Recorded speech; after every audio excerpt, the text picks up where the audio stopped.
Bay Area residents can expect to start feeling the effects of Hurricane Milton tomorrow. And we have team coverage on all of that for you concerning Milton tonight. And we'll start with our chief meteorologist, Jeff Baradelli. And Jeff, you just got that new track. Yeah. What does it show us? There have been some pretty big developments tonight. I mean, it's still a Cat 5. Winds 160 miles an hour, as you can see. It's moving northeast at 12. But I'm going to show you in a couple of seconds. Our latest consensus models are further south again, but the track really hasn't changed very much. So let me show you the track from the National Hurricane Center. You can see that the system is moving northeast. It's expected to weaken to a 4 during the day tomorrow. Notice where it is at 8 p.m. Still off the coast, so it's still basically on time. We're expecting it late tomorrow evening and overnight tomorrow night into early Thursday morning, making landfall probably around 2 a.m. And it's still basically right over downtown Sarasota where it was at 5 p.m. And then the system weakens to a 1 when it moves over central Florida. And everybody in the cone could still see a direct hit. That's Clearwater and Tampa, all the way south towards around Port Charlotte. Then the system moves out. So let me zoom in and show you where the latest track is. And this is basically where it was. It's basically unchanged from the 5 o'clock. But there's reason to believe that perhaps it should have been tweaked a little bit further south. And the reason is the 0Z models, so the models that we just got this evening, the consensus models are further south, not over Sarasota, but over Venice.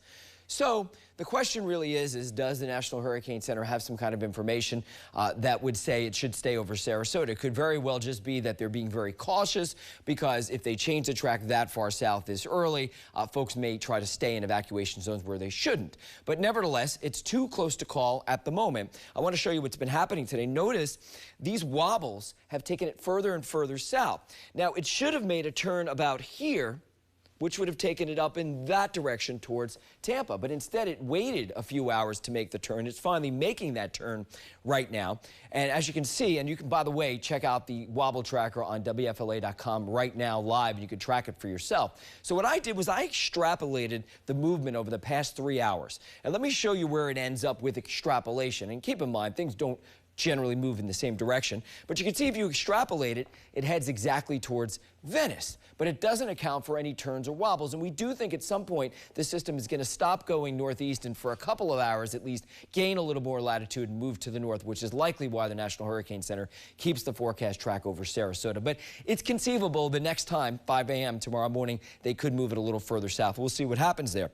All right, so with the storm making landfall in Sarasota, the hurricane-force winds will extend, the sustained ones, will extend to about Tampa all the way down to around Port Charlotte. The record surge would be from Sarasota south to Venice down to around Port Charlotte as well.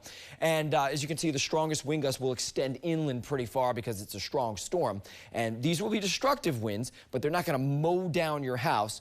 But if you are in a trailer or a mobile home or any kind of home like manufactured home, you do want to obviously evacuate. And last but not least, and definitely not least, is we're going to see very heavy rain north of the track. I think we could see 12 to 18 plus inches. So strong winds arrive late tomorrow afternoon.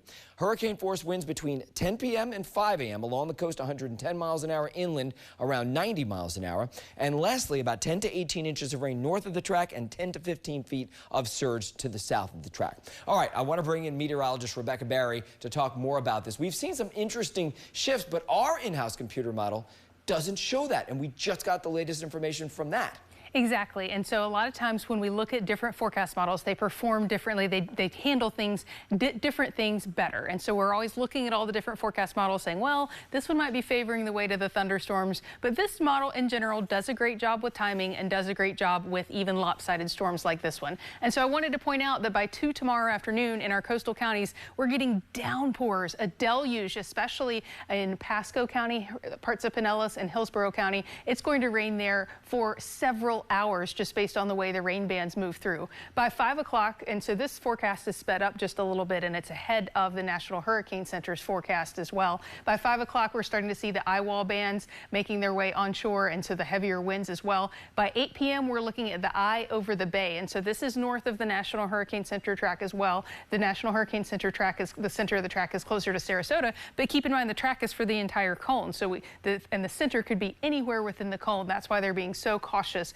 with the forecast because a small shift to the north means this 10 to 15 foot storm surge is now in a different area than originally thought. And so we get the offshore winds moving through Spring Hill and Wesley Chapel, the eye starting to open out a little bit by midnight, and then by 2 a.m. the eye is over Orlando, and we're drying out significantly behind that with the lighter rain ending after 5 a.m. across our area, finally giving us a chance to dry out. And so some hot spots, especially just to the north of the eye, could get tons of rain. Now, all of us are under the excessive risk of rainfall, but when you look at the rainfall totals from Pinellas up through Newport Richey and Wesley Chapel, that's where we see those higher numbers, upwards of 10 inches of rain in some cases. So we're also a little worried about flooding from rainfall in certain areas.